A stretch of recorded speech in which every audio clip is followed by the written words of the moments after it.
मगाचे बाबा भयणीनो, जेजू 30 वर्सां गुप्त जिवीत जियेलो आनी फकत 3 वर्सां समाजीक जिवीत.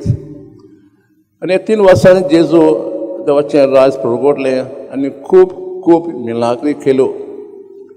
सगळे सुवर्तमानकार जावन मॅथ्यू, मार्क, लूक आनी जुआंव हांची आमकां खबर सांगता.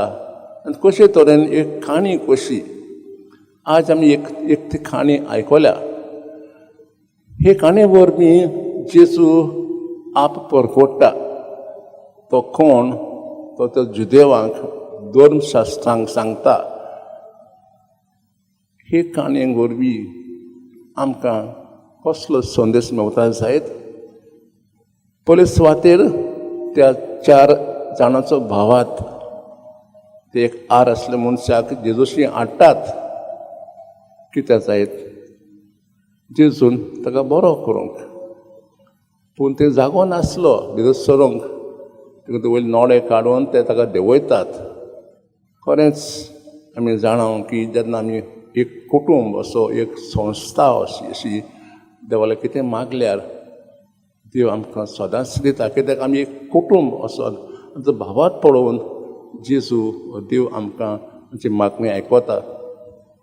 दुसरी कॉर म्हणजे ते धर्मशास्त्राचें काळीज एकदम पिळें जाल्लें. जेजू सदां बरें करतालो, पण ताणें ताजी काळजां बंद केल्लीं. कित्याक हो जेजू एके भाशेन ताचे जे कायदे मोसन दिले तो अशें मोडटालो, पूण जेजू सदांच जशें बरेंपण पळयतालो. आनी मिलाग्री वरी आपूण कोण तो सांगता, हांव सादो मनीस न्हय, पूण देवाचो पूत.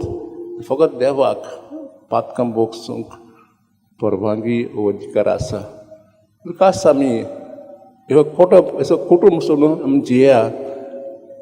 आनी जी वस्त आमकां जाय ती कुटुंबा वरशी एके भाशेन संस्थे अशी आमी एकठांय देवा लागीं मागुया. आनी जर भावातून मागल्यार देव आमकां सदांच ही वस्त दितलो.